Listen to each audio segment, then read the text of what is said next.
السلام عليكم ورحمة الله وبركاته.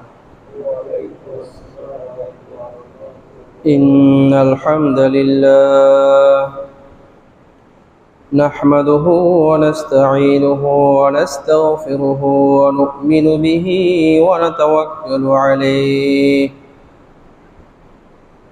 ونعوذ بالله من شرور أنفسنا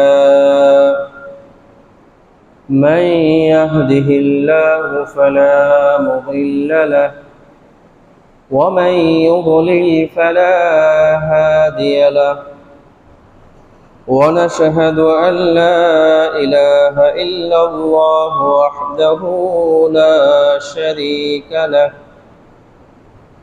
ونشهد أن سيدنا وحبيبنا وحبيب ربنا وطبيبنا وطبيب قلوبنا محمدا عبده ورسوله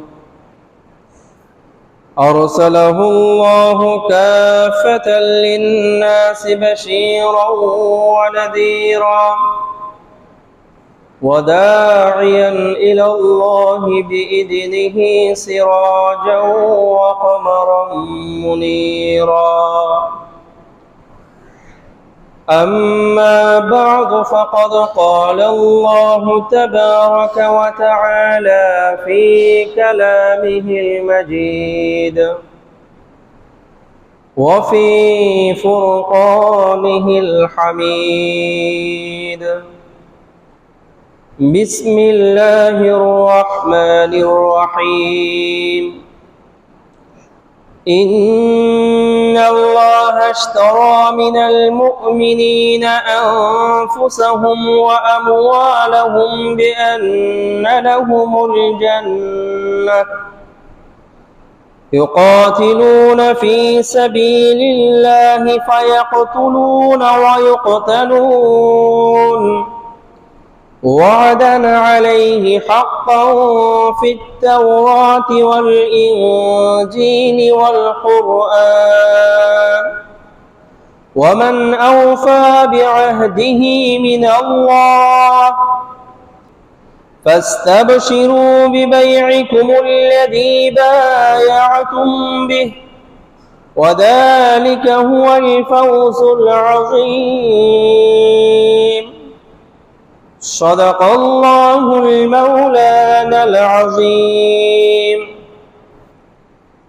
وعن عروة رضي الله تعالى عنه قالت عائشة رضي الله تعالى عنها والله ما مست يد رسول الله صلى الله عليه وسلم يد امرأة قط في المبايعة ما يبايعهن إلا بقوله قد بايعتك على ذلك أو كما قال عليه الصلاة والسلام صدق الله المولانا العظيم وصدق رسوله النبي الأمي الكريم ونحن على ذلك لمن الشاهدين والشاكرين والحمد لله رب العالمين. আলহামদুলিল্লাহ, মহান আল্লাহ সুবহানাহু ওয়া তাআলা এর পবিত্র দরবারে লাখ কোটি শুকরিয়া যে মহান আল্লাহ সুবহানাহু ওয়া তাআলা আমাদের সকলকে দীর্ঘ এক সপ্তাহ পর পবিত্র জুমার দিনে জুমার নামাজ আদায়ের উদ্দেশ্যে পৃথিবীর সর্বশ্রেষ্ঠ স্থান এবং মহান আল্লাহ পাকের মনোনীত ঘর মসজিদে আসা বসা এবং কোরআন ও হাদিস থেকে কিছু আলোচনা করা এবং শ্রবণ করার তৌফিক এনায়েত করেছেন। এজন্য আমরা দিল থেকে একবার কালিমাতুশ শুকর পাঠ করে নিই, বলি আলহামদুলিল্লাহ। আমরা আরবি দ্বিতীয় মাস সফর মাসের আগমনের খুব কাছাকাছি অবস্থানে আছে।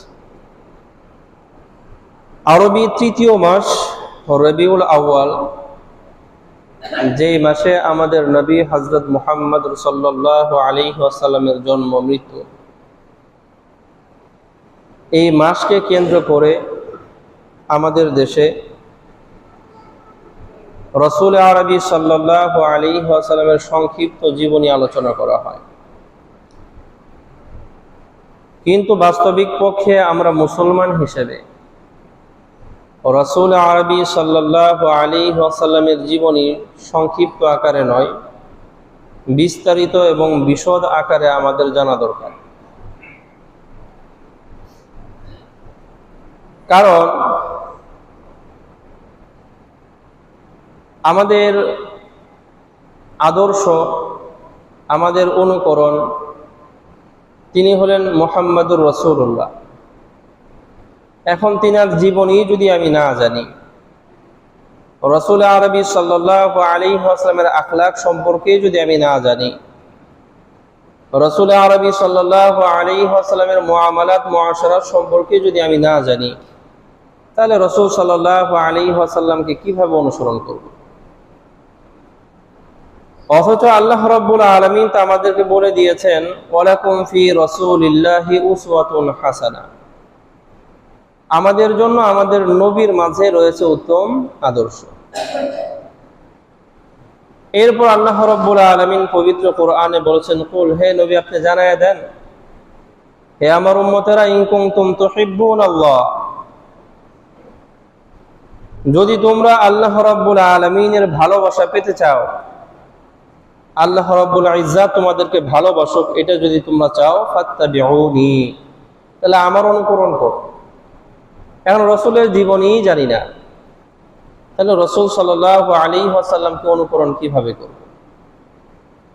এই জন্য আমাদের প্রত্যেকটা মুসলমানের রাসূল আরবি সাল্লাল্লাহু আলাইহি ওয়াসাল্লামের জীবনী সম্পর্কে একটা ধারণা রাখা দরকার। সেই উদ্দেশ্যে আল্লাহ রাব্বুল আলামিন যদি তৌফিক দান করেন, একটু বিশদভাবে, বিস্তারিতভাবে রাসূল আরবি সাল্লাল্লাহু আলাইহি ওয়াসাল্লামের জীবনী নিয়ে আলোচনা করব ইনশাআল্লাহ। তো আমরা প্রথমে রাসূল আরবি সাল্লাল্লাহু আলাইহি ওয়াসাল্লামের সংগ্রামী জীবন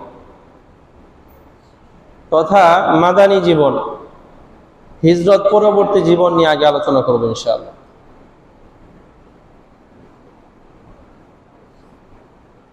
মাদানী জীবন নিয়ে যদি আমরা আলোচনা করতে যাই, তো মাদানী জীবন শুরু হয়েছে হিজরতের মাধ্যমে। রাসূল আরবি সাল্লাল্লাহু আলাইহি ওয়াসাল্লাম মক্কা থেকে হিজরত করে মদিনায় গেছেন। মদিনায় যাওয়ার পর থেকে মাদানী জীবন শুরু হয়েছে, সংগ্রামী জীবন শুরু হয়েছে। এর আগ পর্যন্ত রাসূল আরবি সাল্লাল্লাহু আলাইহি ওয়াসাল্লাম মক্কায় অবস্থান করেছেন। মক্কায় অবস্থানটা ছিল রাসূল সাল্লাল্লাহু আলাইহি ওয়াসাল্লামের ধৈর্যের জীবন, কষ্ট সহ্য করার জীবন। এই জীবন পাড়ি দিয়ে আল্লাহ রাব্বুল আলামিন তিনাকে মদিনার জীবন দান করেছিলেন, সংগ্রামী জীবন। এখন এই মদিনার জীবন নিয়ে আলোচনা করতে গেলে হিজরতের আলোচনা করতে হয়। হিজরতের মাধ্যমে মদিনার জীবন শুরু। আবার হিজরতের আলোচনা করতে চাইলে হিজরতের প্রেক্ষাপট দাঁড় করাতে হবে। রাসূল আরবি সাল্লাল্লাহু আলাইহি ওয়াসাল্লাম কখন, কিভাবে, কেন হিজরত করলেন? তো আল্লাহ রাব্বুল আলামিন যদি তৌফিক দান করেন, ধীরে ধীরে এই বিষয়গুলো নিয়ে আলোচনা করব ইনশাআল্লাহ। মদিনায় যারা বসবাস করত, এদের অধিকাংশই ছিল মুশরিক, আহলে কিতাবী না, অধিকাংশ ছিল মুশরিক, যারা আল্লাহ রাব্বুল আলামিনের সাথে আরো অনেক মূর্তি, দেবদেবীদেরকে অংশীদার মনে করত, শরীক করত। মদিনার বড় দুইটা গোত্র, আউস এবং খাজরাজ, পুরোটাই মুশরিক। এখন এই মুশরিকদের পাশাপাশি মদিনাতে কিছু ইহুদিদের বসবাস ছিল, কিন্তু ইহুদিদের তুলনায় মুশরিকদের সংখ্যা বেশি। ইহুদি আহলে কিতাব, তারা দাবিদার যে আমরা হযরত মূসা আলাইহিস সালাতু ওয়াস সালাম এবং তার কিতাব তাওরাতকে অনুসরণ করি। কিন্তু বাস্তবিক পক্ষে মূসা আলাইহিস সালাতু ওয়াস সালাম এর রেখে যাওয়া সেই ধর্ম এবং সেই কিতাব তাওরাত তারা পরিপূর্ণ ফলো করত না। ঠিক যেমন আমরাও তো নিজেদেরকে মুসলমান দাবি করি, কিন্তু পুরোপুরি কোরআন এবং হাদিস কয়জনে মানি? কয়জন রাসূল আরবি সাল্লাল্লাহু আলাইহি ওয়াসাল্লামের জীবনের অনুসরণ করি? আমাদের এই জবান দিয়ে আমরা 5 ওয়াক্ত নামাজ পড়ি, এরপরেও তো আমাদের এই জবান দিয়ে বের হয় সব জায়গায় কোরআন হাদিস চলে না। নাউজুবিল্লাহ বলেছে না, সব জায়গায় কোরআন হাদিস চলে না, আল্লাহ মাফ করুন। তো এই সমস্ত কথা আমাদের জবান দিয়ে বের হয় যারা আমরা 5 ওয়াক্ত নামাজ পড়ি। যারা পড়েই না, আল্লাহ মাফ করুন।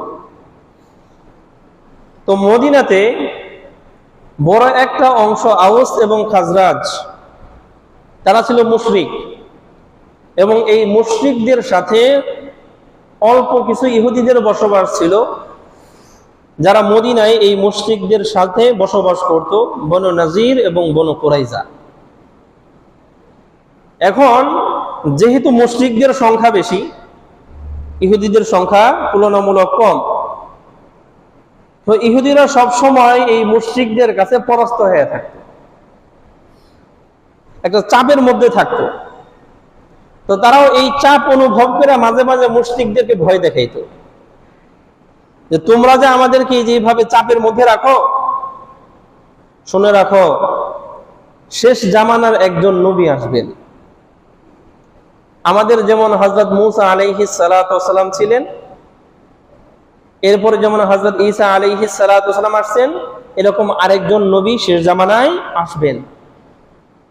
আমরা ইহুদিরা সেই নবীর সাথে মিলা তোমাদেরকে আদ এবং ইরম জাতির মতো একদম ধ্বংস করে দেব, তখন বুঝবা।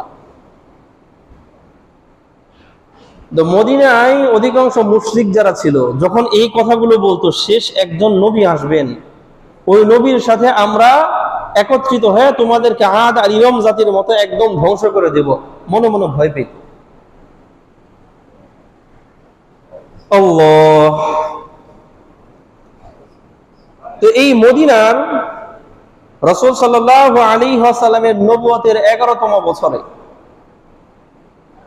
মদিনার এই খাজরাজ গোত্রের কিছু মুশরিকরা হজ পালন করার উদ্দেশ্যে মদিনা থেকে মক্কায় আসছে।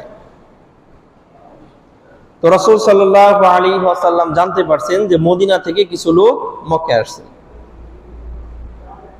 এখন রাসূল সাল্লাল্লাহু আলাইহি ওয়াসাল্লাম মক্কায় ইসলামের দাওয়াত দিয়েছেন, অনেক প্রতিবন্ধকতা পাড়ি দিয়েছেন, এবং সর্বশেষ রাসূল সাল্লাল্লাহু আলাইহি ওয়াসাল্লাম নবুয়তের 10ম বছরে তায়েফের ময়দানে গিয়ে যখন রাসূল সাল্লাল্লাহু আলাইহি ওয়াসাল্লাম ইসলামের দাওয়াত দিয়ে সেই তায়েফের মানুষেরা যখন রাসূল সাল্লাল্লাহু আলাইহি ওয়াসাল্লামের দাওয়াত কবুল করেন নাই, রাসূল সাল্লাল্লাহু আলাইহি ওয়াসাল্লাম মনোক্ষুণ্ণ হয়ে ফেরার সময় তারা সেই ছোট ছোট বাচ্চাদেরকে রাসূলের পিছনে লেলিয়ে দিয়া রাসূল সাল্লাল্লাহু আলাইহি ওয়াসাল্লামকে পাথরের আঘাত দিয়ে রক্তে রঞ্জিত করে দিছে। এই 10ম বছর পর্যন্ত রাসূল সাল্লাল্লাহু আলাইহি ওয়াসাল্লামের প্রতি কি পরিমাণ নির্মম অত্যাচার গেছে। এখন রাসূল সাল্লাল্লাহু আলাইহি ওয়াসাল্লাম মক্কায় প্রকাশ্যে ইসলাম প্রচার করতে পারেন না। যখন রাসূল সাল্লাল্লাহু আলাইহি ওয়াসাল্লাম জানতে পারলেন মদিনা থেকে খাজরাজ গোত্রের কিছু মুশরিকরা মক্কায় হজ করতে আসছে, তো রাসূল সাল্লাল্লাহু আলাইহি ওয়াসাল্লাম রাতের আধারে গোপনে সেই মদিনার সেই মুশরিক খাজরাজদের সাথে রাসূল সাল্লাল্লাহু আলাইহি ওয়াসাল্লাম ইসলামের দাওয়াত দেওয়ার জন্য রাতের আধারে গোপনে তাদের সাথে সাক্ষাৎ করছেন। তো রাসূল সাল্লাল্লাহু আলাইহি ওয়াসাল্লাম তাদেরকে কোরআনের কিছু আয়াত শোনাইলেন, ইসলামের দাওয়াত দিলেন। দাওয়াত দেওয়ার পরে এই কথাগুলো তাদের অনেক ভালো লাগছে। ভালো লাগার পরে আবার নিজেরা নিজেদের মধ্যে আলোচনা করতেছে, আচ্ছা ওই যে ইহুদিরা যে আমাদেরকে শেষ নবীর ভয় দেখায়, শেষ একজন নবী আসবে, তাদের সাথে আমরা মিশে তোমাদেরকে ধ্বংস করে ফেলাবো। তাহলে ওই ইহুদিরা এই নবীর সাথে, ইনি শেষ নবী আমরা বুঝতে পারতেছি, ইহুদিরা এই নবীর সাথে যোগ দেওয়ার আগে যদি আমরা যোগ দিতে পারি, তাইলে তো আমরা ইহুদি থেকে ছাড়ে আগে চলে গেলাম, ইহুদিরা আর আমাদেরকে ভয় দেখাতে পারবে না। তখন তারা বলল, হ্যাঁ তাহলে একটা কাজ করি, আমরা ইহুদিদের আগে এই শেষ নবীর উপর ঈমান এনে ফেলি। তখন তারা 6 জন ব্যক্তি রাসূল আরবি সাল্লাল্লাহু আলাইহি ওয়াসাল্লামের প্রতি ঈমান আনলেন এবং রাসূলকে এই কথার আবেদন করলেন, রাসূল, আমরা মদিনায় দুই দলে বিভক্ত হয়ে বসবাস করি। আমরা কিছু মুশরিক আছি, আবার কিছু ইহুদি আছে। তো মাঝে মাঝে আমাদের মধ্যে ঝগড়া বিবাদ হয়। ঝগড়া বিবাদ তো আমাদের ভালো লাগে না। এখন আপনি যদি এই ইহুদিদেরকেও একটু দাওয়াত দিতেন, তারাও যদি আপনার প্রতি ঈমান আনতো, মুসলমান হয়ে যেত, তাহলে আমরাও মুসলমান, ইহুদিরাও মুসলমান, তাহলে আমাদের মধ্যে আর এই ঝামেলা থাকতো না, ভেদাভেদ থাকতো না, ঝগড়া বিবাদ থাকতো না, তাহলে ভালো হইতো। এই আবেদন রাসূলের কাছে করলেন। তো মদিনার সর্বপ্রথম যেই 6 জন ব্যক্তি রাসূল সাল্লাল্লাহু আলাইহি ওয়াসাল্লামের দাওয়াত কবুল করে ইসলামে দীক্ষিত হলেন, সেই 6 জনের নাম ইতিহাসের পাতায় লেখা আছে। এর মধ্যে সবচেয়ে বড় ভূমিকা পালন করেছেন আসাদ বিন জুরারা। আসাদ বিন জুরারা, ইনি বয়সে সবার ছোট, কিন্তু ভূমিকা পালন করছেন সবচেয়ে বেশি। এজন্য খেয়াল করবেন, অনেক সময় অনেক বয়সী 40-50 বছর বয়সী মানুষের দ্বারা যা হয় না, আল্লাহ রাব্বুল আলামিন 15-20 বছর বয়সী মানুষের দ্বারা তার চেয়ে বেশি কাজ নিয়ে নেন।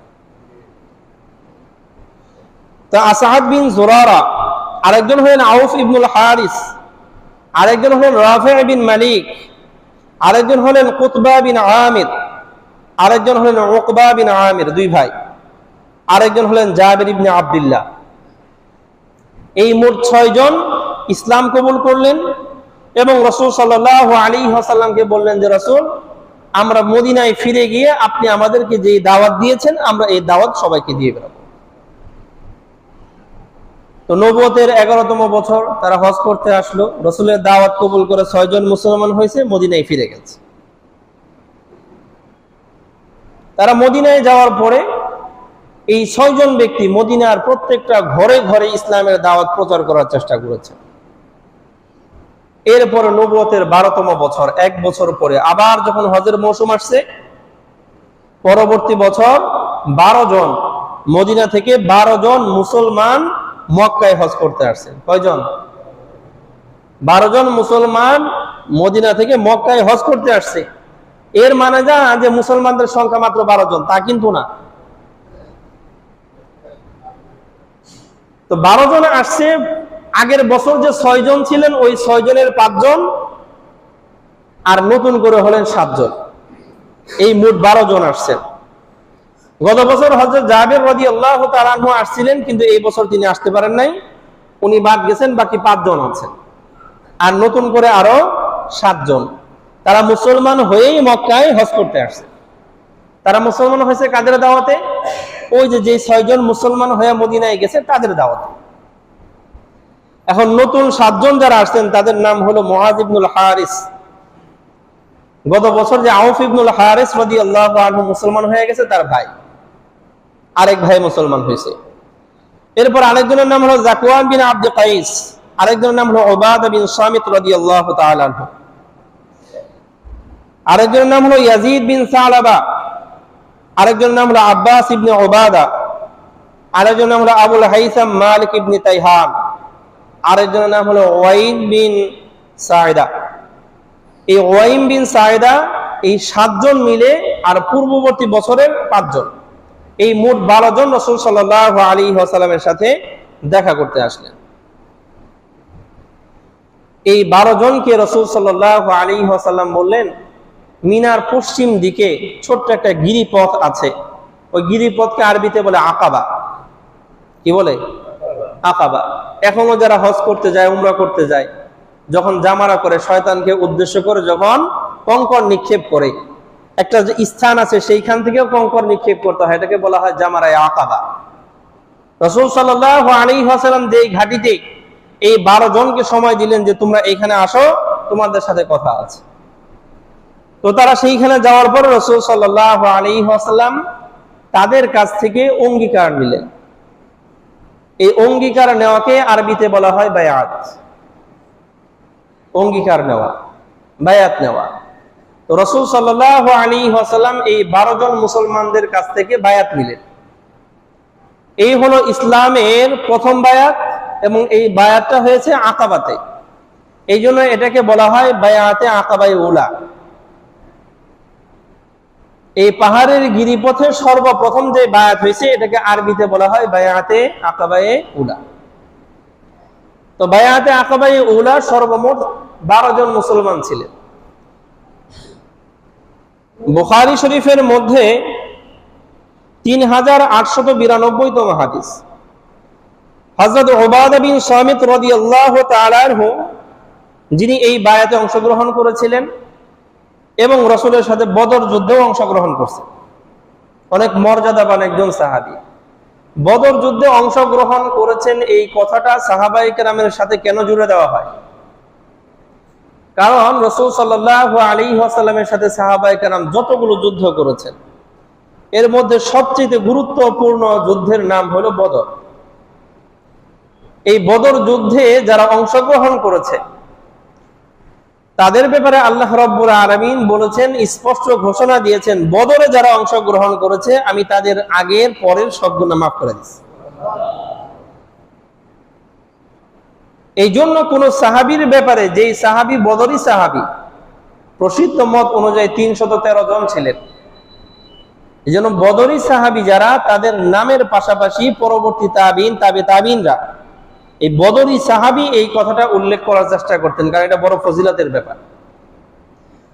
তো উবাদা বিন সামিত রাদিয়াল্লাহু তাআলা আনহু, যিনি এই বায়াতে আকাবায়ে উলাতে ছিলেন এবং বদর যুদ্ধেও পরবর্তীতে অংশগ্রহণ করেছেন, তিনি এই হাদিস বর্ণনা করেন যে রাসূল সাল্লাল্লাহু আলাইহি ওয়াসাল্লাম আমাদের কাছ থেকে যখন বায়াত নিলেন, সাহাবায়ে কেরাম রাসূলের পাশে 6টা বিষয় আমাদের কাছ থেকে বায়াত নিয়েছেন। 6টা।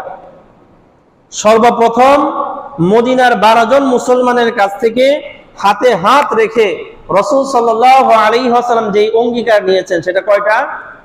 6টা। 1 নম্বর হলো রাসূল বলেন, আল্লাহ তুশরিকু বিল্লাহি শাইআ। তোমার জীবনের যা হয়ে যাওয়ার হয়ে যাক, যত বড় বিপদ আসার আসুক না কেন, লা তুশরিকু বিল্লাহি শাইআ, সাবধান, আল্লাহর সাথে কাউরে শরীক আর করবা না। একটা জামানা তো গেছে শিরিক করে বেড়াইছো, কিন্তু এখন থেকে এই অঙ্গীকার, পরবর্তী জীবনে আর কখনোই আল্লাহর সাথে কাউকে শরীক করবা না। আল্লাহু আকবার। দ্বিতীয় কথা, ওয়ালা তাসরিকু, চুরি করবা না। কি করা যাবে না? আমরা আমাদের সমাজে চোর কারে মনে করি? এই যে আমাদের মসজিদের আইপিএস লেগে গেছে, এবারে চোর, এবারে তো চোর। কিন্তু আমি যে একটু ওজনে কমাই দিলাম, আমি তো চোর না। কথা বলছেন নাই? চোর তো এবারে চুরি করে লেগে গেছে, কিন্তু আমি তো ওজনে কম দিছি, আমি কি চোর নাকি? কথা কি বুঝতেছে? আমি যার একজন ঠকায় দিলাম, আমি কি চোর নাকি? আমি তো চোর না। আমরা মনে মনে এটা ভাবি। তো রাসূল সাল্লাল্লাহু আলাইহি ওয়াসাল্লাম বললেন, চুরি করবা না, চুরি করা যাবে না।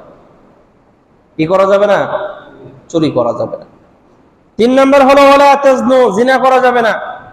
জিনা, ব্যভিচারে লিপ্ত হওয়া যাবে না। অথচ আমাদের বর্তমান জামানায় ব্যাপক হারে জিনার প্রচলন চলতেছে, ব্যাপক হারে। আল্লাহ মাফ করুন, আমাদের এই অঞ্চল দিয়েও ছেয়ে গেছে।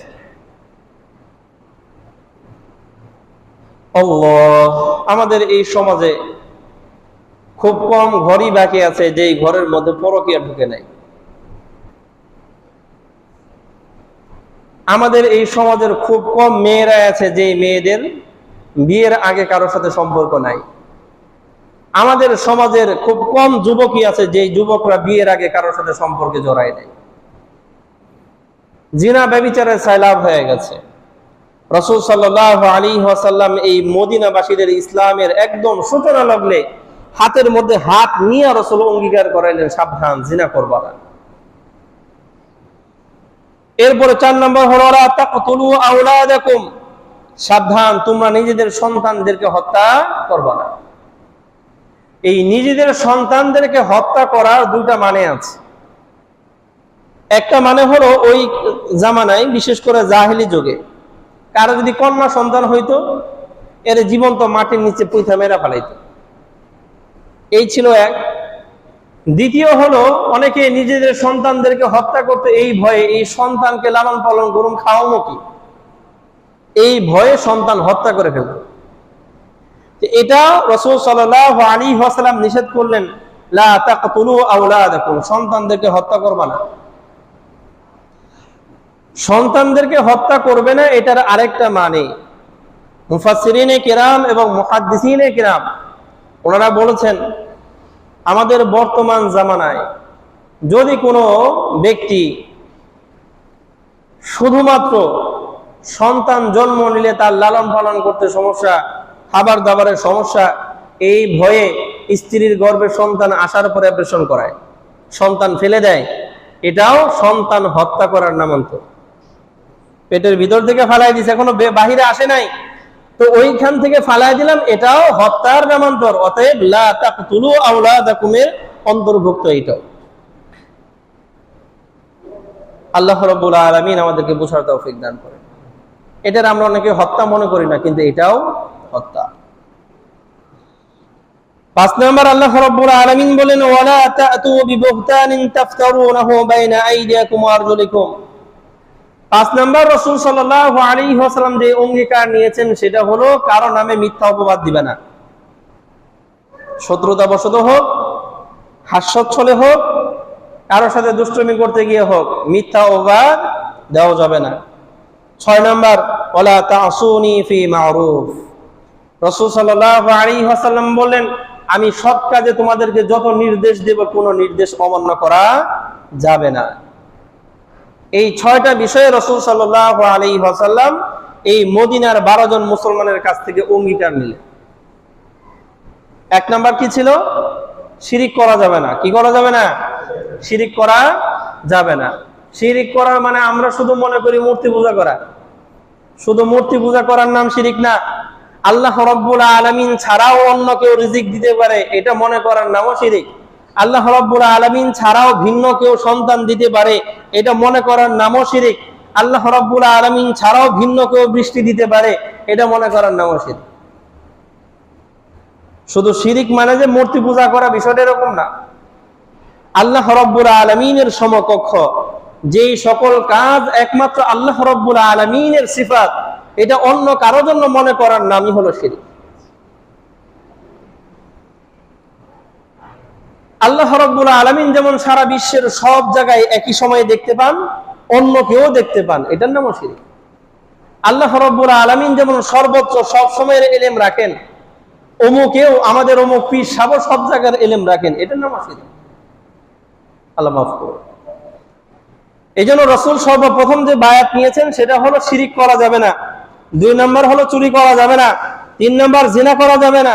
4 নম্বর নিজের সন্তানকে হত্যা করা যাবে না। 5 নম্বর কারো নামে মিথ্যা তুহমত দেওয়া যাবে না, অপবাদ দেওয়া যাবে না। 6 নম্বর হলো রাসূল সাল্লাল্লাহু আলাইহি ওয়াসাল্লামের কোনো নির্দেশ অমান্য করা যাবে না। এই 6টা বিষয়ে রাসূল সাল্লাল্লাহু আলাইহি ওয়াসাল্লাম অঙ্গীকার নিলেন। অঙ্গীকার নেওয়ার পরে রাসূল সাল্লাল্লাহু আলাইহি ওয়াসাল্লাম বললেন, যদি এই 6টা অঙ্গীকার ঠিকঠাক পালন করো তাহলে এর পরিপূর্ণ বিনিময় আল্লাহ তাআলা দিবেন। আর যদি কেউ এখানে উলট পালট করো তাহলে আল্লাহ রাব্বুল আলামিন চাইলে কাউরে দুনিয়াতে শাস্তি দিবেন, আর যদি আল্লাহ রাব্বুল আলামিন দুনিয়াতে শাস্তি না দেন তাহলে পরকালে হিসাব আল্লাহর কাছে। আল্লাহ চাইলে শাস্তিও দিতে পারেন, আল্লাহ চাইলে মাফও করতে পারেন। তাহলে এই নবুয়তের 12তম বছরে মদিনার এই 12 জন মুসলমান রাসূল সাল্লাল্লাহু আলাইহি ওয়াসাল্লামের কাছে আগমন করলেন। রাসূল তাদের কাছ থেকে অঙ্গীকার নিলেন এবং তাদেরকে রাসূল সাল্লাল্লাহু আলাইহি ওয়াসাল্লাম বিদায় দিলেন। তো বিদায় দেওয়ার সময় এই মদিনার এই 12 জন মুসলমানদের রাসূলের কাছে একটু আবদার ছিল। রাসূল, আমি আপনাদের কাছে ইসলামের দাওয়াত পাইছি, মুসলমান হয়েছি, আপনার হাতে হাত রেখে আমরা বায়াত করলাম, কিন্তু ইসলাম মেনে কিভাবে চলবো, ইসলামের বিধিবিধান কিভাবে পালন করবো আমরা তো কিছুই জানি না। তা আমাদের শিক্ষক হিসেবে আমাদের সাথে কাউরে দিয়ে দেন, পাঠায় দেন, সে আমাদেরকে ইসলাম শিখাবে। তখন রাসূল সাল্লাল্লাহু আলাইহি ওয়াসাল্লাম মদিনায় একজন সাহাবীকে পাঠিয়ে দিলেন। কোন কোন বর্ণনায় পাওয়া যায় 2 জনকে পাঠাইছেন। রাসূল সাল্লাল্লাহু আলাইহি ওয়াসাল্লাম মুসআব বিন উমাইর রাদিয়াল্লাহু আনহুকে সাথে পাঠিয়ে দিলেন। মুসআব বিন উমাইর স্পষ্টভাষী ছিলেন এবং দেখতেও অনেক স্মার্ট ছিলেন। মানুষের কাছে দাওয়াত দেওয়ার জন্য, ইসলামের কথাগুলো পৌঁছে দেওয়ার জন্য কথার মাধুর্যতার প্রয়োজন আছে। যে কারো কথা যে কেউ শুনতে চায় না, কথার মধ্যে একটু মাধুর্যতা থাকলে মানুষ তার কথাটা শুনতে চায়। এই জন্য রাসূল সাল্লাল্লাহু আলাইহি ওয়াসাল্লাম মুসআব বিন উমাইরকে সাথে পাঠিয়ে দিলেন, এই সাহাবীরে নিয়ে যাও। কোন বর্ণনায় পাওয়া যায় আব্দুল্লাহ ইবনে উম্মে মাকতুমকেও রাসূল পাঠাইছেন। তো মুসআব বিন উমাইর রাদিয়াল্লাহু আনহুকে রাসূল পাঠিয়ে দিলেন, সে মদিনায় গিয়ে এদেরকে ইসলাম শিখাবে এবং ইসলামের প্রচার প্রসারের কাজ করবে, আর মদিনায় ইমামতি করবে, নামাজ পড়াবে। তো রাসূল সাল্লাল্লাহু আলাইহি ওয়াসাল্লাম মুসআব বিন উমাইরকে পাঠিয়ে দিলেন। তো মুসআব বিন উমাইর রাদিয়াল্লাহু আনহু মদিনায় গেছেন। মদিনায় তো তার বাড়ি ঘর নাই, উনি তো মক্কার, উনি তো শিক্ষক হিসেবে, দায়ী হিসেবে সাথে গেছেন, উনি থাকবেন কোথায়?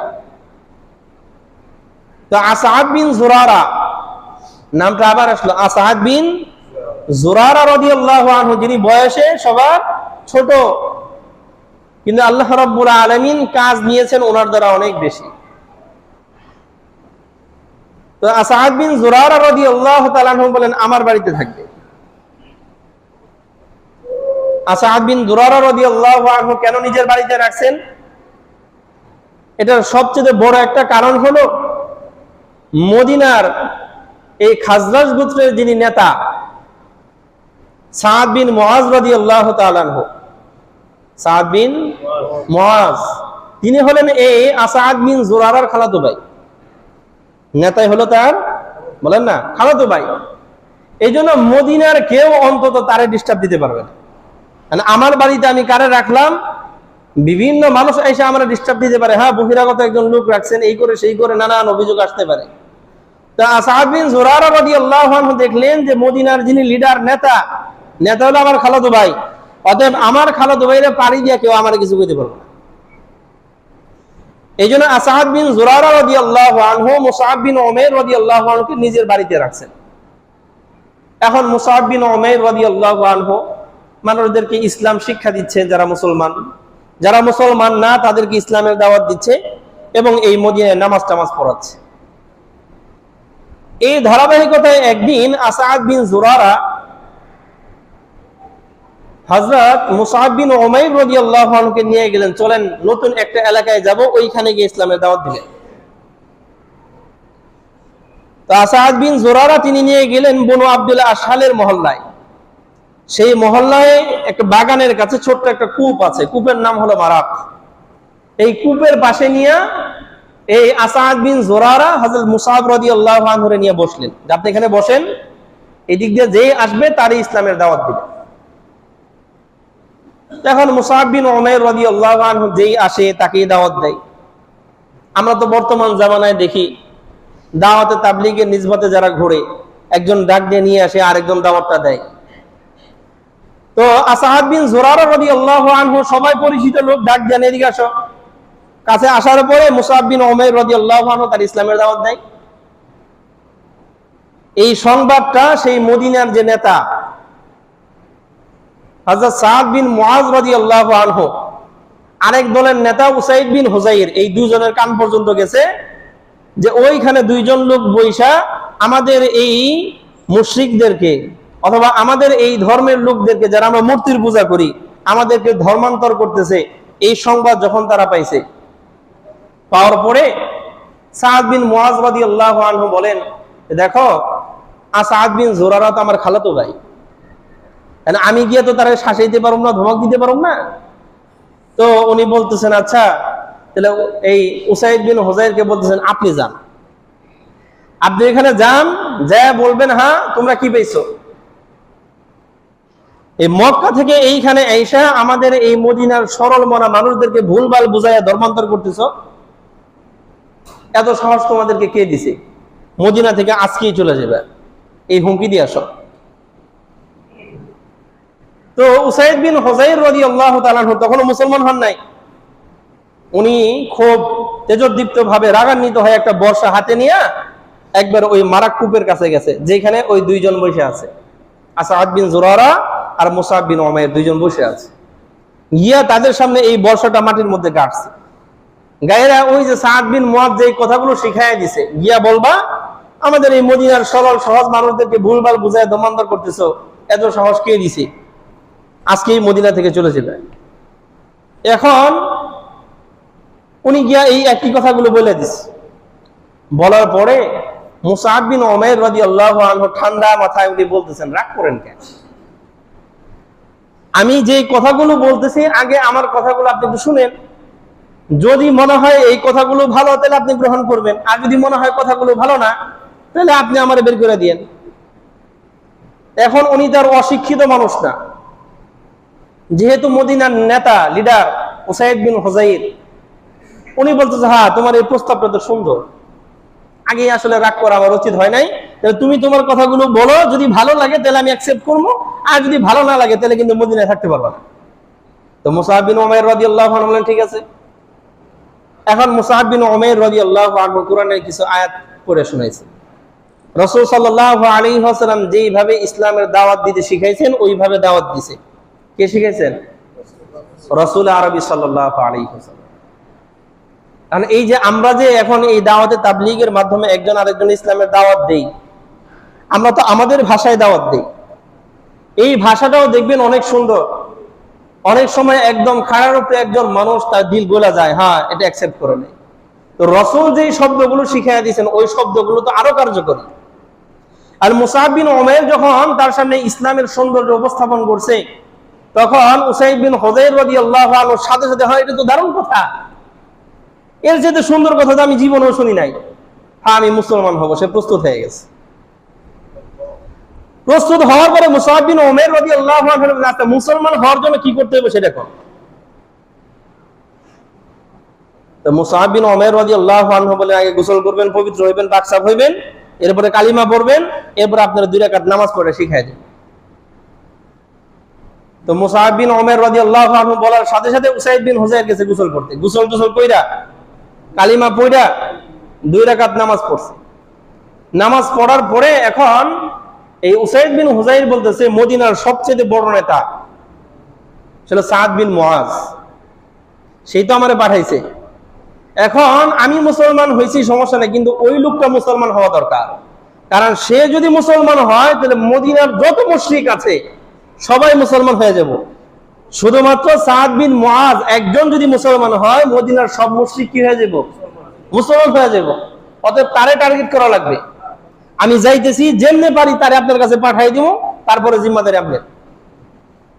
কথা বলছেন না? তখন এই উসাইদ বিন হুযাইর যখন চলে যাচ্ছে, সাদ বিন মুআয রাদিয়াল্লাহু আনহু তখনও মুসলমান হন নাই। উনি বসে আছেন, ওনার দলের লোকেরা সামনে বসে আছে, আলোচনা করতেছে। যখন দূর থেকে দেখতেছে উসাইদ বিন হুযাইর আসতেছে, তখন সাদ বিন মুআয বলল, এই যে উসাইদ বিন হুযাইরের যে চেহারা, এটা সেই চেহারা না যেই চেহারা নিয়ে এসে গেছিল, এটা সেই চেহারা না, এর চেহারা পরিবর্তন হয়ে গেছে। যেই চেহারা নিয়ে, যেই রাগ নিয়ে, যেই গুসা নিয়ে এই উসাইদ বিন হুযাইর আমি পাঠাইছিলাম, এদিকে অন্য চেহারা নিয়ে আসছে। আসার পরে উসাইদ বিন হুযাইর রাদিয়াল্লাহু আনহু এই সাদ বিন মুআয রাদিয়াল্লাহু আনহুকে 2টা কথা বললেন। এক হলো আমি ওই কথাগুলো শুনছি, ভালো লাগছে, আমি গ্রহণ করছি। এক, এটা শোনার পরে তো সাদ বিন মুআযের একটু রাগ উঠছে। দ্বিতীয়ত আরেকটা বিষয় সে তার কাছে উপস্থাপন করছে, সেটা বলে রাগ আরেকটু বাড়াই দিচ্ছে। সেটা হলো, দেখেন এই উসাইদ বিন হুযাইর রাদিয়াল্লাহু আনহু বলতেছেন আসাদ বিন জুরারা যে মুসআবকে আশ্রয় দিয়েছে সে তো আপনার খালাতো ভাই, সে আপনার খালাতো ভাই। এখন মদিনার আরেক বংশের লোক, তারা নিয়ত করছে আপনার এই খালাতো ভাইরা তারা হত্যা করবে। কেন হত্যা করবে? আপনার খালাতো ভাই এর লেগে হত্যা করবে। বুঝলেন নাই? সাদ বিন মুআযের খালাতো ভাই, আপনি নেতা, আপনার খালাতো ভাই, সেই জন্য তারা হত্যা করবে। আর আপনার সাথে যত চুক্তি আছে সব তারা ছিন্ন করে ফেলবে, তারা হত্যা করতে গেছে। এখন যতই উসাইদ বিন হুযাইর রাদিয়াল্লাহু আনহু এই যে সংবাদটা যখনই দিছে, আসাদ বিন জুরারার প্রতি সাদ বিন মুআযের যত রাগ আছে মনের ভিতরে, সেগুলো বাদ দিয়েও সেটা তো খালাতো ভাই। এখন তারে একদল মানুষ মারতে গেছে, এটা শুনে আর দিলে ছয় নাই, দৌড়ায় গেছে। আমার খালাতো ভাইরে মারতে গেছে, দৌড়ায় গেছে, যায় দেখে যে আসাদ বিন জুরারা আর মুসাদ বিন উমাইর তারা একদম ঠান্ডায় বসে রয়েছে, কেউ তারা মারতে আসে নাই। এখন উসাইদ বিন হুজাইর তো বলছিল পাঠাই দিব, এখন এই কৌশলে তারে পাঠাই দিছে। এখন আসার পরে সাদ বিন মুআজ রাদিয়াল্লাহু আনহু বলতেছে, আসাদ, তুমি যদি আমার খালাতো ভাই না হইতা তাহলে তোমার আজকে আমি হত্যা করে ফেলতাম। তুমি সেই মক্কা থেকে এই মুসাবরে আইনে আশ্রয় দিছো, আবার তার মাধ্যমে আমাদের এই মদিনার সহজ সরল মানুষদেরকে ভুলভাল বুঝাইয়া ধর্মান্তরিত করতেছো। তুমি যদি খালাতো ভাই না হইতা। তখন মুসআব বিন উমাইর রাদিয়াল্লাহু আনহু তারাও বলতেছে, একটু ঠান্ডা মাথা আমার কথা শুনেন। উসাইদ বিন হুজাইরকে যেই কথা বলেছিল হুবহু একই কথা, একটু ঠান্ডা মাথায় শুনেন। আমার এই কথাগুলো শোনার পরে যদি আপনার পছন্দ হয়, ভালো লাগে, তাহলে আপনি কথাগুলো গ্রহণ করবেন। আর যদি আপনার পছন্দ না হয়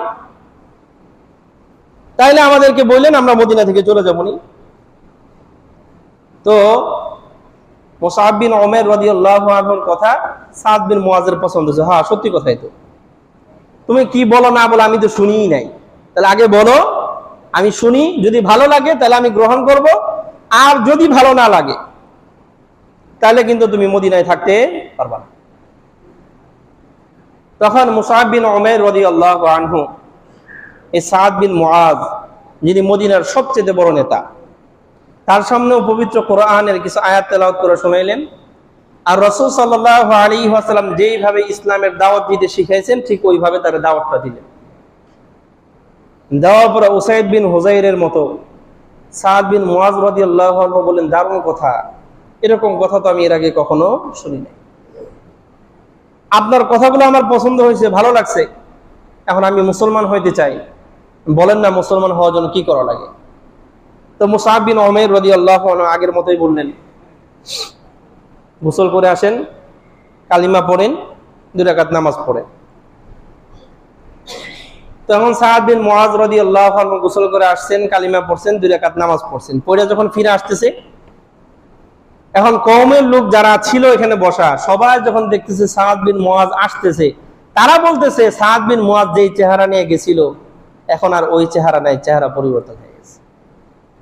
কারণ যখন গেছিল তখন তো তার ভিতরে ঈমানের নূর ছিল না, এখন যখন ফিরে আসতেছে তার চেহারার মধ্যে ঈমানের নূর চমকাইতেছে। তখন সাদ বিন মুআজ রাদিয়াল্লাহু আনহু ফিরে আসলেন, ফিরে এসে বললেন যে আমি মুসলমান হয়ে গেছি, আর তোমরা যদি মুসলমান না হও, মদিনায় যারা ছিল তাদেরকে, তোমরা যদি মুসলমান না হও তাহলে আমার সাথে তোমাদের আর কোনো কথা নাই। এখন এই মদিনা যত মুশরিক ছিল তারা বলল, আপনি আমাদের নেতা, আপনি যেই দিকে আমরাও, কথা বলেন না, আপনি যেই দিকে আমরাও সেই দিকে। অতএব সাদ বিন মুআজ রাদিয়াল্লাহু আনহুকে সবাই বলেন, আপনি যদি বলেন তাহলে আমরা সবাই মুসলমান হয়ে যাব, কারণ আপনি হলেন আমাদের মধ্যে সবচেয়ে বিচক্ষণ ব্যক্তি, আর আপনি যেটা ভালো মনে করেন ওইটাই ভালো। এখন এই মদিনার মোটামুটি মুশরিক যারা ছিল, একজন বাদ দিয়ে, একজন, এর নাম ছিল হলো উসাইরিম। নাম কি? উসাইরিম। মূলত ওনার নাম ছিল আওস ইবনে সাবিত, কিন্তু উসাইরিম নামে উনি পরিচিত। উনি মুসলমান হওয়া বাদ দিয়ে সবাই মুসলমান হয়ে গেছে, একজন বাদ হয়েছে। কয়জন? এই একজন। আল্লাহু আকবার। তো তিনি উহুদ যুদ্ধ পর্যন্ত মুসলমান হন নাই। উহুদ যুদ্ধ পর্যন্ত, উহুদের যুদ্ধ হচ্ছে ততদিন পর্যন্ত এই উসাইরিম কি হয় নাই? মুসলমান হয় নাই। উহুদ যুদ্ধের দিন এই উসাইরিম রাসূল সাল্লাল্লাহু আলাইহি ওয়াসাল্লামের কাছে গিয়ে মুসলমান হয়েছে। মুসলমান হয়ে সাথে সাথে উহুদ যুদ্ধে সে অংশগ্রহণ করেছে এবং শহীদ হয়ে গেছে। উহুদ যুদ্ধের দিন মুসলমান হয়েছে, মুসলমান হয়ে যুদ্ধে গেছে, যুদ্ধে গিয়ে শহীদ হয়ে গেছে। এই জন্য হযরত আবু হুরায়রা রাদিয়াল্লাহু তাআলা আনহু অনেক সময় সাহাবায়ে কেরামদেরকে এইভাবে প্রশ্ন করতেন, বলেন তো এমন কে আছে এক ওয়াক্ত নামাজও পড়ে নাই কিন্তু জান্নাতে গেছে গা? এক ওয়াক্ত নামাজও পড়ে নাই কিন্তু কই গেছে গা? বলেন তো কে? হযরত আবু হুরায়রা রাদিয়াল্লাহু তাআলা আনহু মাঝে মাঝে বিভিন্ন সাহাবীরা জিজ্ঞেস করতেন, বলেন তো সে কে? এক ওয়াক্ত নামাজও পড়ে নাই, কিন্তু কই গেছে গা? সে হলো এই উসাইরি। রাসূলের কাছে কালিমা পড়ছে, মুসলমান হয়েছে, মুসলমান হয়ে যুদ্ধে গেছে, যুদ্ধে গিয়ে শহীদ। নামাজ পড়ার তো সুযোগই হয় নাই। এক ওয়াক্ত নামাজও তার আমল নামায় নাই, কিন্তু আল্লাহ রাব্বুল আলামিন তারা কই দিয়ে দিয়েছেন? জান্নাতে। আল্লাহু আকবার। তো উনি বাদ দিয়ে সবাই মুসলমান হয়ে গেছে। খেয়াল করেন, মদিনায় হযরত মুসআব রাদিয়াল্লাহু তাআলা আনহু সর্বপ্রথম জুমার নামাজ কায়েম করেন। কিসের নামাজ? জুমা। এই যে আমরা যে আজকে নামাজ পড়বো, এটা কিসের নামাজ? জুমার নামাজ। এই দিনকে আমরা জুমার দিন বলি, আরবিতে ইয়াউমুল জুমআ বলে। কিন্তু একটা সময় এই দিনের নাম ছিল ইয়াউমে আরুবা। ইয়াউমে আরুবা, এটা জাহিলি যুগে জুমার দিনের নাম ছিল ইয়াউমে আরুবা। আরুবা শব্দের অর্থ হলো আনন্দ উৎসব। তো সপ্তাহে এই দিনে তারা আনন্দ উৎসব করত। মদিনার সব বড় বড় নেতা যারা ছিল তারা এক জায়গায় একত্রিত হয়ে পার্টি দিত। এই জন্য এই দিনের নাম তারা দিছিল ইয়াউমে আরুবা। একটা দিনের নাম ছিল এটা, ইয়াউমে আরুবা। কিন্তু এই মদিনার আনসার সাহাবীরা এই দিনের নতুন নাম রাখছে ইয়াউমুল জুমআ। কারা নাম রাখছে? আনসার সাহাবীরা। আর আল্লাহ রাব্বুল আলামিনও এই নামকে পছন্দ কইরা আল্লাহ রাব্বুল আলামিন নিজেও এই নামটাকে রেখে দিয়েছেন।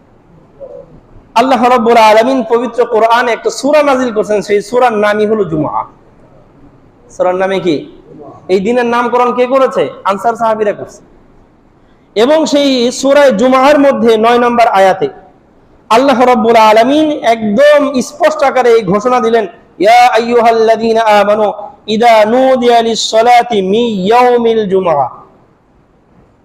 মিন ইয়াউমিল জুমআ।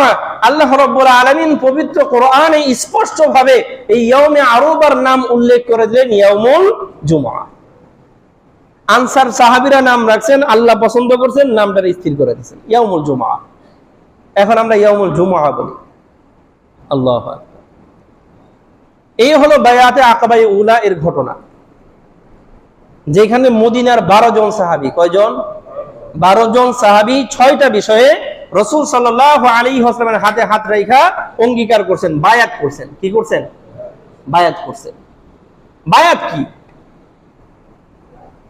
যা আরবি কম বেশি জানি, অথবা কেউ কেউ আছে অন্তত আরব দেশে একটু ঘুরে ঘুরে আসছে। বায়আ এই শব্দটা বায়উন শব্দ থেকে আসে। বায়উন শব্দের মানে হলো কেনা বেচা করা। বায়উন শব্দের অর্থ কি? কেনা বেচা। দুই অর্থই আসে, কেনা বেচা। আরবিতে এই শব্দকে বলা হয় মিনাল আজদাদ। বিপরীতমুখী দুই অর্থ একই শব্দে প্রকাশ করে। শব্দ হলো বায়উন। বায়উন মানে কি? বেচা। বায়উন মানে কি? কেনা। বেচা আর কেনা তো দুটো বিপরীত, কিন্তু একই শব্দ দুই অর্থে ব্যবহার হয়, বেচা এবং কেনা। তো বায়উন থেকে হলো বায়াত। বায়াত মানে কি? বায়াত মানে হলো নিজের জীবন, নিজের জান মাল সবকিছু জান্নাত পাওয়ার আশায় উৎসর্গ করে দেওয়া, এটার নাম হলো বায়াত। নিজের জান মাল সবকিছু কিসের বিনিময়ে? জান্নাতের বিনিময়ে বিক্রি করে দেওয়া, দিয়ে দেওয়া, এটার নাম কি? বলেন না, এটার নাম কি? বায়াত।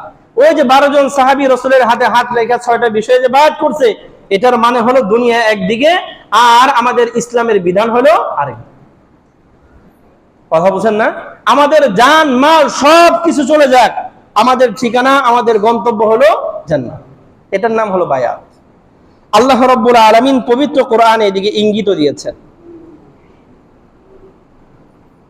আল্লাহু আকবার। পবিত্র কোরআন সূরা তাওবা আয়াত নাম্বার 111। আল্লাহ রাব্বুল আলামিন বলেছেন, ইন্নাল্লাহা আশতারা মিনাল মুমিনিনা আনফুসাহুম ওয়া আমওয়ালাহুম বিআন্না লাহুমুল জান্নাহ। আল্লাহ রাব্বুল আলামিন মুমিনদের জান এবং মাল, মুমিনদের জীবন এবং মুমিনের সমুদয় সম্পদ, এগুলো আল্লাহ রাব্বুল আলামিন কিনে নিছেন। কে কিনে নিছেন? আর এটা দিছেন কে? দিছেনও তো আল্লাহ। আমার জান কার দেওয়া? আমার মাল কার দেওয়া? আবার আল্লাহ রাব্বুল আলামিন তোমার জান আর তোমার মাল আমি কিনে নিলাম, আল্লাহ দিছে, আবার আল্লাহ কি নিছে? কিনে নিছে। কথা কি বুঝতেছেন? এজন্য এক কবি বলেছিলেন, জান দি হে দি হুই উসকি থি, হক তো এ হে কে হক আদা নেহি হুয়া, আল্লাহর রাস্তায় জীবন দিয়ে দিছো, জীবন তো আল্লাহরই দেওয়া। আল্লাহর রাস্তায় জীবন দিয়ে দিছো, এই জীবন কার দেওয়া? আল্লাহর দেওয়া। বাস্তবতা হলো আল্লাহ রাব্বুল আলামিনের হক তোমার দ্বারা কিছুই আদায় হয় না। তার মানে আল্লাহর রাস্তায় যদি আমি জীবনটাও দিয়ে দেই, তা আল্লাহ রাব্বুল আলামিনের হক আদায় হলো না, কারণ জীবন তো আল্লাহরই দেওয়া ছিল, আল্লাহরই দিছি। আপনার কাছ থেকে 1 লাখ টাকা নিয়ে আপনারই দিলাম, আমি কি করলাম? আপনার খুব উপকার করে দিছি, আপনার টাকা তো আপনারই ফেরত দিছি। তো জান তো আল্লাহরই দেওয়া, অতএব আল্লাহর রাস্তায় যদি এই জীবনটা দিয়ে দেই, তার মানে আল্লাহর দেওয়া জান আল্লাহরই ফেরত দিয়ে দিলাম, বাস এতটুকু।